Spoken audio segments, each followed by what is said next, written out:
Durante la conquista y la colonia, las guerras, las enfermedades traídas por los europeos, la separación de las familias aborígenes y hasta el suicidio colectivo de poblaciones indígenas ocasionaron una notable disminución de esta población. Sin embargo, se produjo un intenso mestizaje que dio como resultado una nueva composición de la sociedad. La mezcla de indígenas, negros y españoles dio origen a mestizos, mulatos y zambos. A los españoles nacidos en América de padres españoles se les dio el nombre de criollos.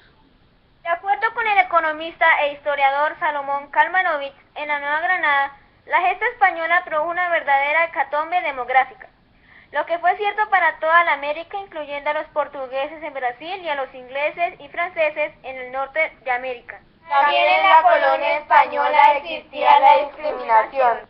La mezcla entre españoles, indígenas y negros no significó igualdad de oportunidades para los mestizos, mulatos y zambos. Al contrario, los españoles practicaron una política de discriminación hacia todo aquel que no fuera blanco, por lo que eran considerados inferiores y con menos derechos que los blancos. La discriminación afectó todos los aspectos de la vida. El profesor Jaime Jaramillo Uribe describe así la forma como se dio la discriminación en la educación. Para el ingreso en la universidad tomista se exigía legitimidad y limpieza de linaje, porque en el testimonio que después se extendía, el secretario certificaba que el graduando era hombre de legítimo nacimiento y libre de toda mancha de sangre. Además, el español fue la lengua oficial para la educación. No se admitía que los aborígenes y negros usaran o practicaran sus lenguas, y menos aún en eventos académicos o en la catequesis. La sociedad colonial fue dividida en varias clases sociales, todas ellas responsables de labores precidas. Los españoles tenían garantizados todos los derechos para ser comerciantes, militares, gobernantes y religiosos. Los indígenas y esclavos carecían de derechos, incluso los amos de esclavos podían decidir sobre su vida. Bueno, y ahora te haremos algunas preguntas.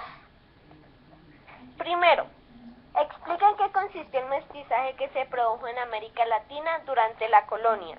Segundo, ¿por qué fueron discriminados amplios sectores de la población durante la colonia? Tercero, menciona los derechos y deberes que tenían los distintos sectores de la población durante la colonia. Las clases sociales en la colonia. La sociedad colonial estuvo dividida en clases sociales rígidas, con deberes y derechos bien delimitados, y el ascenso a una clase superior era casi imposible. Los españoles eran los dueños de las minas, de la tierra y practicaban la mayor parte del comercio. Además ocupaban los cargos más importantes como gobernantes, sacerdotes, jueces y militares. En las colonias americanas recibieron diferentes nombres. Por ejemplo, la Nueva Granada se le llamó chapetones y en la Nueva España, México, gachupines. Los criollos eran los hijos de españoles nacidos en las colonias. Tenían privilegios similares a sus ascendientes, menos en aspectos políticos. Podían ser sacerdotes, funcionarios del gobierno local y miembros de las milicias. Los mestizos. Al final de la colonia, los mestizos conformaron la mayoría de la población. Aunque eran libres, gozaban de menores derechos políticos y sociales que los criollos. Su posición social los obligaba a desempeñarse en los llamados oficios innobles, como la artesanía, la albañilería y las labores agrícolas y domésticas en las haciendas de los criollos.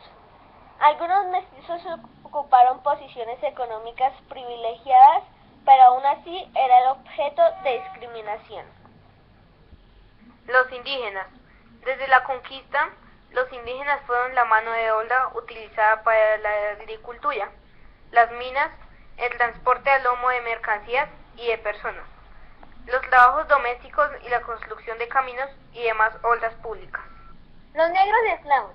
Los esclavos negros llegaron al Nuevo Mundo para sustituir la mano de obra indígena, que había sido casi exterminada, y para protegerla, las leyes de Indias impidieron que se utilizaran para trabajos considerados excesivos.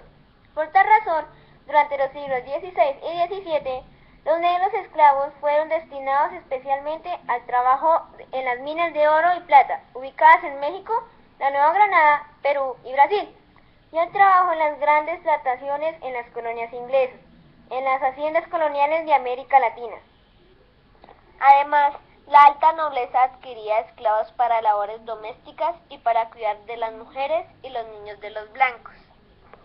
Bueno, y a continuación seguiremos con algunas preguntas.